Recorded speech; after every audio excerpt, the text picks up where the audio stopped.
Good morning, everyone. First of all, I want to wish Chaim Arukim to Laurie. He has Yortzeit for his father, Pinchas ben Fertel. Wish him long life. And also to our guest, Moshe, who has Yortzeit for another father. And how many years? Again? Yeshayahu ben Avraham Mordechai. How many years, Moshe? Where did he live? In Israel? Brazil. And how many generations, how did he get to Brazil? How many generations were your family in Brazil?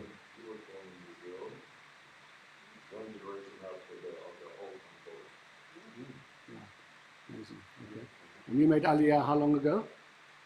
40-something years ago. Oh, so just the other day, recently. Yeah. Okay. I made Aliyah when I was 15 on my own, and they stayed back in Brazil. Amazing.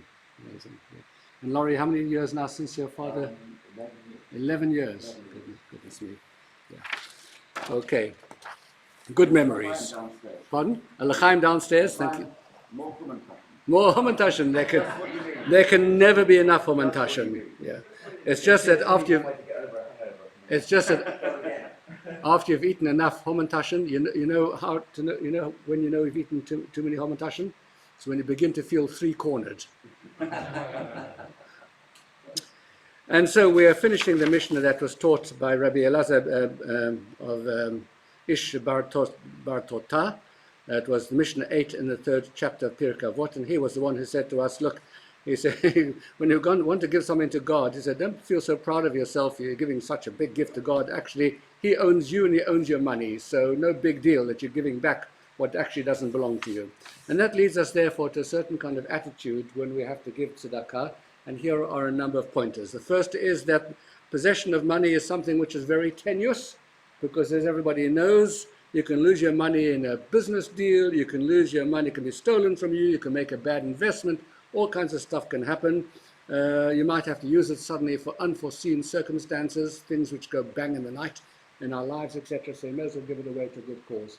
I once met a man who told me, a very wealthy man, he said, he was a taxi driver told me this, that's right. A taxi driver once told me that he had a passenger in the back of his taxi, was taking him to Harley Street, and there was a very wealthy man. He said, I spent my entire life giving away my health in order to be able to gain my wealth.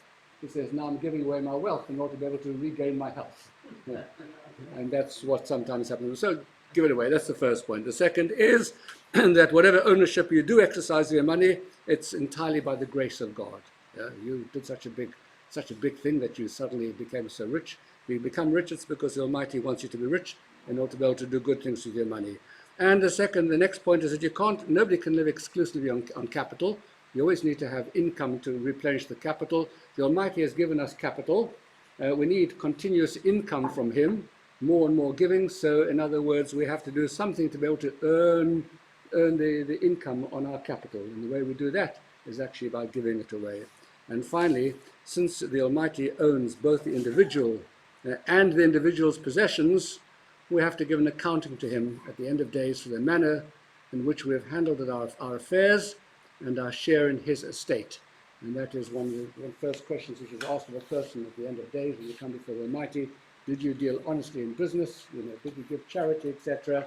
Because I gave you everything that you have. How did you use it?